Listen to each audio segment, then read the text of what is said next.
পৃথিবীর ইতিহাসে এমন কিছু রহস্য আছে যা হাজার বছর ধরে আমাদের চোখের সামনে থাকে, কিন্তু তা নিয়ে আমরা কখনো কোনো প্রশ্ন করি না।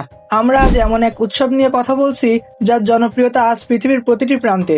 কিন্তু আপনি কি জানেন, যাকে ঘিরে এই কোটি কোটি মানুষের আবেগ, সেই মানুষটির প্রকৃত পরিচয় আর আজকের এই উৎসবের মধ্যে আকাশ পাতাল পার্থক্য রয়েছে? আজকের এই ভিডিওতে আমি আপনাদের এক টাইম ট্রাভেলে নিয়ে যাব, যেখানে আমরা দেখব কিভাবে রোমান সম্রাটরা তাদের ক্ষমতা টিকিয়ে রাখতে ধর্মকে ব্যবহার করেছিল, কিভাবে যিশা বা ঈসা আলাইহিসসালাম এর গায়ের রং আর পরিচয় বদলে দেওয়া হলো। আর ভিডিওর শেষে আমরা উন্মোচন করব সেই বিশাল বাণিজ্যিক চক্রান্ত যেখানে একটি ঠান্ডা পানীয়ের কোম্পানি আপনার শৈশবের স্মৃতিগুলোকে নিয়ন্ত্রণ করছে।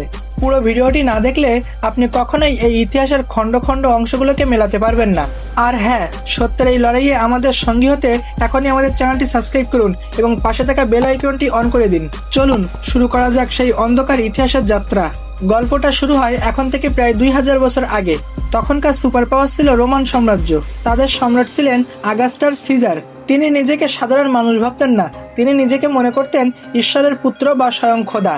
তার আদেশ ছাড়া একটা পাতাও নড়ত না, এমনকি বছরের একটি মাসের নাম পর্যন্ত তার নামে রাখা হয়েছিল, যাকে আজ আমরা আগস্ট মাস বলে থাকি। রোমানরা যখন দেখলো এই একজন মানুষের কথা হাজার হাজার মানুষ মনোমুগ্ধকরভাবে শুনছে, তখন তারা ভয় পেয়ে গেল।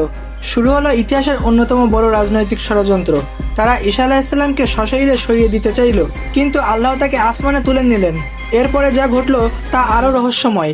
রোমানরা ছিল মূর্তি পূজারী। তারা ফিলিস্তিনের একজন বাদামি বর্ণের মানুষকে তাদের ঈশ্বর হিসেবে মেনে নিতে রাজি ছিল না। ফলে ধর্মের এক বিশাল মেকওভার করা হলো। ঈসা আলাইহিসসালাম এর আসল নাম ঈসা পরিবর্তন করে রাখা হলো গ্রিক। সবচেয়ে অবাক করার বিষয় হলো তার চেহারা। ফিলিস্তিনের একজন মানুষের গায়ের রং হওয়ার কথা তামাটে বা বাদামি, কিন্তু ইউরোপীয়দের কাছে যিশুকে গ্রহণযোগ্য করতে তাকে নীল চোখের, ফর্সা গায়ের রঙের এবং লম্বা সোনালী চুলের একজন মানুষের মতো আঁকা হলো। এটি ছিল ইতিহাসের প্রথম এবং সবচেয়ে বড় ব্র্যান্ডিং স্ক্যাম। আজ আপনি যে ছবিগুলো দেখেন সেগুলো কোনো ইতিহাস নয়, সেগুলো হলো মধ্যযুগের শিল্পীদের কল্পনা। রোমানদের এই নির্যাতনের হাত থেকে বাঁচতে কিছু তরুণ ইমাম যুবক এক পাহাড়ের গুহায় আশ্রয় নেন।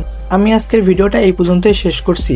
আমার হাতে প্রচুর পরিমাণ সময় ছিল না যে ভিডিওটা আমি পুরোপুরি এডিট করে ইউটিউবে ছাড়ার মতো। আমার ভিডিওটা আপলোড করার সময় হয়ে গেছিল, তাই আজকের ভিডিওটা আমি খুব ছোট করে তৈরি করেছি। এই ভিডিওর পরের পর্বে আপনাদের সবকিছু ডিটেলস ভাবে বলা হবে।